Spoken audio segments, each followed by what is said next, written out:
Hello everyone, कैसे हैं आप बच्चे लोग सारे। मेरा नाम है सुनील अधिकारी। चलिए स्टार्ट करते हैं आज के वीडियो को।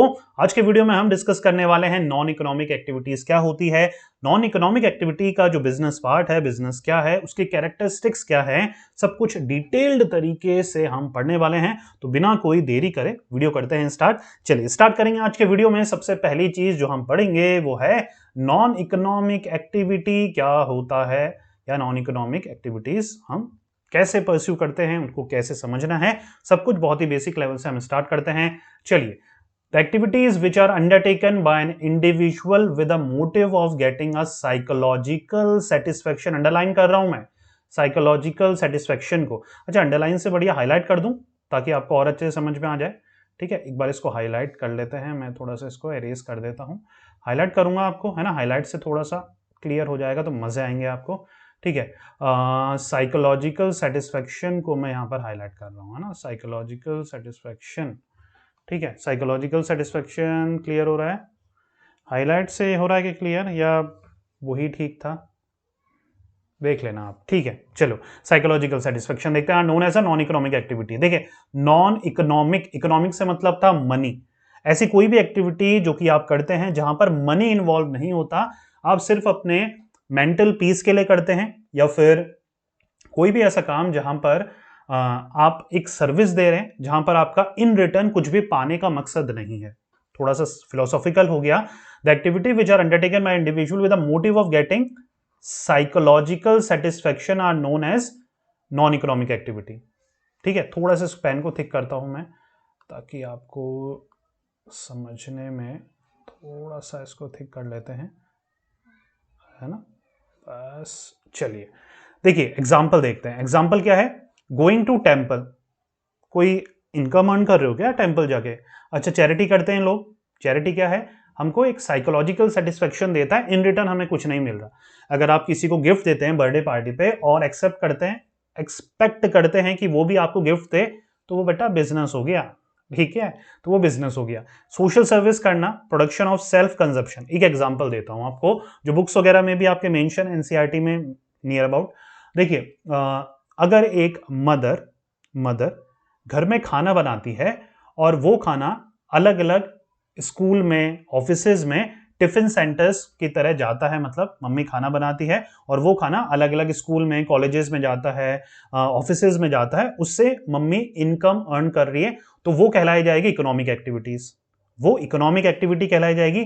लेकिन लेकिन क्या है, जो मम्मी खाना बना रही है उसको होम में ही कंज्यूम करा जा रहा है उनके बच्चों द्वारा, या आप ही वो खाने को कंज्यूम कर रहे हैं, वो क्या कहलाएगा बेटा? वो नॉन इकोनॉमिक एक्टिविटी कहलाएगा। वो क्या कहलाएगा? वो नॉन इकोनॉमिक एक्टिविटी कहलाएगा। क्लियर हो रहा है? ठीक है, कोई भी हम ऐसा काम करते हैं, चैरिटी, डोनेशन, जिससे हम इनकम अर्न नहीं कर रहे हैं, हम एक साइकोलॉजिकल बेनिफिट रिसीव कर रहे हैं, the term is called psychological satisfaction, या बेनिफिट रिसीव कर रहे हैं, that is called non economic activity. Clear हो रहा है? कोई कंफ्यूजन तो नहीं है? ठीक है, चलो कैरेक्टरिस्टिक्स पे आए। पहला कैरेक्टरिस्टिक्स होता क्या है, थोड़ा सा ये भी मैं आपको क्लियर कर दूं। ठीक है, कैरेक्टरिस्टिक्स होता क्या है? कैरेक्टरिस्टिक्स फीचर, नेचर, सारे एक चीज है। कभी आपसे पूछा जाए ना, नेचर बताओ बिजनेस का, फीचर बताओ बिजनेस के, कैरेक्टरिस्टिक्स बताओ बिजनेस के, तो ये सारी क्या है बच्चों? सारी की सारी टर्म एक ही है। मतलब ये होता है नेचर बताना किसी भी चीज का, क्या क्या चीजें उसमें इन्वॉल्व होती है। सबसे पहला है इकोनॉमिक एक्टिविटी, नॉर्मल सी चीज है। बिजनेस क्या है? Considered as an economic activity, it is undertaken with a objective of aim of earning money. Simple सा क्या है, उसका मेन ऑब्जेक्टिव क्या होता है बिजनेस को करने का? ऑब्जेक्ट या एम क्या होता है? मनी को अर्न करना। सिंपल हो रहा है, किसी भी बिजनेस का मेन ऑब्जेक्टिव क्या है? मनी को अर्न करना, अर्निंग मनी। इसलिए ये इकोनॉमिक एक्टिविटी कहलाती है। Business is an economic activity. अच्छा, what do you mean by business? तो यही आप चिपका सकते हो कि बिजनेस इज कंसिडर्ड, हटा देना, is an economic activity, it is undertaken with objective of और एम ऑफ अर्निंग मनी। ये बिजनेस की मीनिंग आपकी बन जाएगी। मीनिंग और डेफिनेशन में सर क्या डिफरेंस है? मीनिंग आप अपनी मर्जी से जो भी आपके मन चाहे फ्रेम कर कर खुद के वर्ड्स में लिख सकते हैं। डेफिनेशन जब भी पूछी जाती है बच्चा लोगों, तो आपको किसी भी ऑथर की definition word to word quote करनी पड़ती है। वर्ड टू वर्ड जो उसने कहा है, अपनी लैंग्वेज नहीं आएगी, उसने जो भी कहा है उसको लिखना पड़ता है। ये डिफरेंस है between a meaning and a definition. Production और procurement of goods and services, second अपना फीचर क्या है? बिजनेस में क्या होता है, चीजें या तो बिजनेस खुद बनाता है या फिर कहीं और से लेता है, उसमें थोड़े बहुत चेंजेस करता है और फिर उसको आगे बेच देता है। यही तो चीज करते हैं ना। आपको किसी ने ऑर्डर दिया, आपके खुद का बिजनेस है, आपको किसी भी चीज का ऑर्डर आया, या तो आप चीजें खुद बनाओगे या किसी और से बनवाओगे और उस थर्ड पार्टी तक पहुंचाओगे। तो सिंपल सा क्या है, प्रोडक्शन और प्रोक्योरमेंट। प्रोक्योरमेंट मतलब परचेज, सिंपल सी भाषा में प्रोक्योरमेंट मतलब होता है परचेज करना, प्रोडक्शन मतलब होता है खुद ही प्रोड्यूस करना। प्रोडक्शन किससे बना है बच्चों? थोड़ा सा काटा पीटी ज्यादा हो रही है लेकिन समझाने के लिए जरूरी है। क्लियर हो गया ये सारी चीजें? आगे बढ़े। सेल्स और exchange of goods and services. Sale of नहीं है ये दिस इज और, ठीक है, थोड़ी कमजोर हो गई है आंखें। सेल और exchange of goods and services for the satisfaction of human wants. थोड़ा सा लंबा ये पॉइंट है लेकिन याद कर लेना इसको। एक और चीज, ये जो पॉइंट होते हैं ना बच्चों, पॉइंट के अंदर का राम कथा आप कुछ भी लिख सकते हो, ये चीज आप कुछ भी लिख सकते हो। लेकिन अगर आप सीबीएसई स्टूडेंट है या फिर कोई भी बोर्ड के स्टूडेंट है, ये जो हेडिंग होती है 99% टीचर एक्सपेक्ट करते हैं कि ये बुकिश लैंग्वेज में ही हो, तो ये चीजें आपको रटनी पड़ती है, राइट। बिजनेस में क्या होता है, बिजनेस में सेल होता है या फिर एक्सचेंज होता है गुड्स एंड सर्विसेज का, ताकि ह्यूमन जो वांट है, जो लोग हैं, आप और हम हैं, वो सेटिस्फाई हो पाए। यही होता है ना बिजनेस में, लेन देन, आपसी लेन देन होता है। बिजनेस जो बनाता है वो कस्टमर को देता है, कस्टमर से पैसा लेता है, तो इसको बोलते हैं सेल और exchange of goods and services for the satisfaction of human needs. Clear हो रहा है? समझाने की जरूरत नहीं है, अंदर यही चीज है, राइट। चलिए, डीलिंग इन गुड्स और services on a regular basis, ये बहुत जरूरी है, ये पॉइंट समझाना भी जरूरी है। और कई कई बार क्या होता है, अगर आप सीबीएसई स्टूडेंट हैं तो आपको एक और चीज मैं यहां पर बताता हूं जो कि इंपॉर्टेंट है आप बच्चों के लिए जानना, कि कई कई बार यही पॉइंट आ जाएगा और इसको बोला जाएगा एक्सप्लेन, इन्वर्टेड कॉमर्स में आ जाएगा, बोला जाएगा dealing in goods and services on a regular basis. ये पॉइंट समझाइए, फीचर का स्पेसिफिक आ गया कि यही पॉइंट समझाओ। तो मतलब क्या है, देखिए, बिजनेस ना तभी बिजनेस कहलाता है जब वो रेगुलर करा जाए। आई रिपीट, बिजनेस तभी बिजनेस कहलाता है जब वो रेगुलर करा जाए। एक टर्म है, एक लाइन है बहुत सुंदर इसमें, वन सिंगल ट्रांजेक्शन, एक सिंगल ट्रांजेक्शन बिजनेस नहीं कहलाता, does not constitute business. Business तभी बिजनेस कहलाया जाता है जब वो रेगुलर, रोज लेन देन हो, देन उस कंडीशन में वो बिजनेस है। अगर लेन देन रेगुलर नहीं होता है तो एक सिंगल ट्रांजैक्शन के लिए उसको हम बिजनेस की उपाधि नहीं दे सकते हैं। कौन समझाएगा? इतना इजीली समझा पाएगा कोई आपको? नहीं ना। चलिए आगे बढ़ते हैं। देखिए, ये जो लेवल है समझाने का वो तभी आ पाता है जब आपने बिल्कुल भोंदू बच्चों को पढ़ाया होता है ना।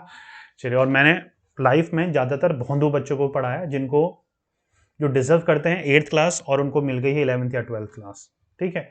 तो बिल्कुल बेसिक लेवल से उनको पढ़ाना पड़ता है, इसलिए अब आदत ही हो गई है बिल्कुल बेसिक लेवल से पढ़ाने की। The main purpose of business is earning profit. अच्छा, प्रॉफिट अर्निंग हमारा बहुत ही एक सिंपल सा फीचर है, नॉर्मल सी बात है। मेन पर्पज क्या है? बिजनेस है, ठीक है, मोटिव है। अगर यहां पर लिखा हुआ है आगे वाले सेंटेंस में, अगर किसी भी बिजनेस का प्रॉफिट अर्निंग मोटिव नहीं है तो वो बिजनेस नहीं कहलाया जाएगा। सिंपल सी बात क्या है, अगर बिजनेस है तो प्रॉफिट है, अगर बिजनेस में प्रॉफिट नहीं है तो बिजनेस ही नहीं है। समझ में आ गई? चलिए, अनसर्टेनिटी ऑफ रिटर्न। अनसर्टेनिटी मैंने समझाया था आपको, अनश्योरिटी, SURITY। सेंटेंस यही रखना है, उसमें चेंजेस नहीं करने। मैं आपको समझाने के लिए सरल सरल वर्ड बता रहा हूं। अनसर्टेनिटी ऑफ रिटर्न ही लिखना है, अंदर रामकथा, महाभारत कुछ भी लिख सकते हो आप। अच्छा, एक और ट्रिक बताता हूं आपको, हेडिंग तो यही डालनी है। कोशिश करिएगा कि शुरू की ये 2 लाइनें जो लिखते हो ना, इसमें इसी को घुमाओ। मतलब नेक्स्ट फीचर कैसे लिख सकते थे, next feature of business is uncertainty of return, ताकि जो पढ़ने वाला भी पढ़ता है, ज्यादातर टीचर ऊपर ऊपर से चेक करते हैं, पढ़ने वाले 2 लाइन पढ़ते हैं, अगर उनको समझ में आता है तो ठीक है, नहीं तो वहीं से मार्क्स दे देते हैं, ठीक है। तो उसी को घुमा दिया करो। जो हेडिंग है उसी को घुमा के लिख दिया करो अगर आपको समझ में नहीं आता कि अंदर क्या लिखूं, ठीक है। अच्छा, सिंपल सा फंडा क्या है भैया, इसमें देखिए अनसर्टेनिटी ऑफ रिटर्न मतलब होता है बिजनेस में प्रॉफिट और लॉस होना। क्या श्योरिटी है क्या? नहीं है ना। प्रॉफिट हो भी सकता है, नहीं भी हो सकता, लॉस हो भी सकता है, नहीं भी हो सकता।